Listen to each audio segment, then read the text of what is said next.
Welcome to my YouTube channel. વિદ્યાર્થી મિત્રો, આજે આપણે ધોરણ 9 ચેપ્ટર નંબર 7 એમાં પ્રમેય 7.1 જોઈશું. તમારે એમાં લખેલું છે પ્રમેય 7.1 ખૂ બા ખૂ. જો એક ત્રિકોણના બે ખૂણા અને અંતર્ગત બાજુ અનુક્રમે બીજા ત્રિકોણના અનુરૂપ બાજુઓ અને અંતર્ગત ખૂણાને સમાન હોય તો તે ત્રિકોણો એકરૂપ થાય, એવું આપણે સાબિત કરવાનું છે. તો પહેલા તો આપણે જોઈ રહીએ બે ત્રિકોણ. અહીંયા બે ત્રિકોણ દોરેલા છે. હવે અહીંયા આપેલું છે બે ખૂણા, તો આ ખૂણો બી અને આ ખૂણો ઈ કેવા છે? સરખા છે. આવી એ નિશાની છે એટલે તમને કીધું બે ખૂણા. એવી રીતે ખૂણો સી અને ખૂણો એફ બી કેવા છે?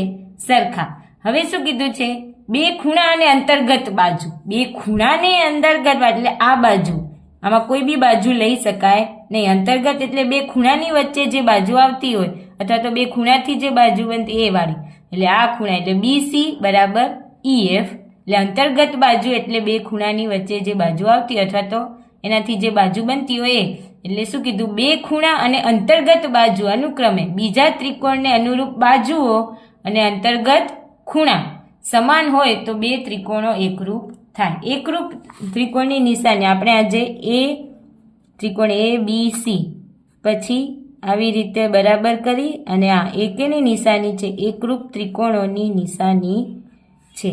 એકરૂપની નિશાની આ છે. ખૂણો ABC એકરૂપ ખૂણો DEF આવી રીતે લખાય. તો આપણે એ કરવાનું. હવે એકરૂપ એટલે શું થાય તમને સમજીએ. કોઈ માણસમાં એને માણસનો ફોટો બીજો હોય, એક ચીની મીની હોય તો એનો ફોટો હોય તો તમે જોવો તો એના હાથ સરખા હોય, માથું સરખું હોય તો બીજાના બી કેવું હોય? માથું સરખું હોય. પછી એના વાળ સરખા હોય તો બીજાના બી વાળ કેવા હોય? સરખા હોય. તો અનુરૂપ આખું એના હાથ બી સરખા હશે ને. જો માથું અને વાળ સરખા હોય તો એમને જે આખું અંગ આખું શરીર બંનેનું સરખું હશે. ધારો કે તમારો જ ફોટો અને બીજી આ બાજુ તમારો ફોટો, એ બંને એકરૂપ થાય ને એ રીતે.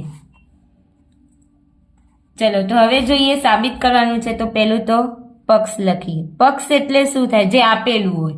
જો બે ત્રિકોણના બે ખૂણાઓ અને અંતર્ગત બાજુ અનુક્રમે બીજા ત્રિકોણને અનુરૂપ બાજુઓ અને અંતર્ગત ખૂણા સમાન હોય તો પક્ષમાં લખીએ. અહીં ત્રિકોણ ABC અને ત્રિકોણ DEF માં શું કીધું છે? બે ખૂણા એટલે ખૂણો B બરાબર ખૂણો E. પછી શું કીધું? બાજુ તો BC બરાબર EF આપેલી છે. પછી આપેલું છે ખૂણો C બરાબર ખૂણો F. આ આપણે પક્ષમાં આપેલું છે. અંતર્ગત ખૂણો સમાન હોય તો તે ત્રિકોણ એકરૂપ થાય. હવે સાધ્ય, પક્ષ, સાધ્ય. સાધ્ય એટલે જે સાબિત કરવાનું એકરૂપ ત્રિકોણ. તો લખીએ ત્રિકોણ ABC એકરૂપ ત્રિકોણ DEF થયા. હવે આવશે સાબિતી.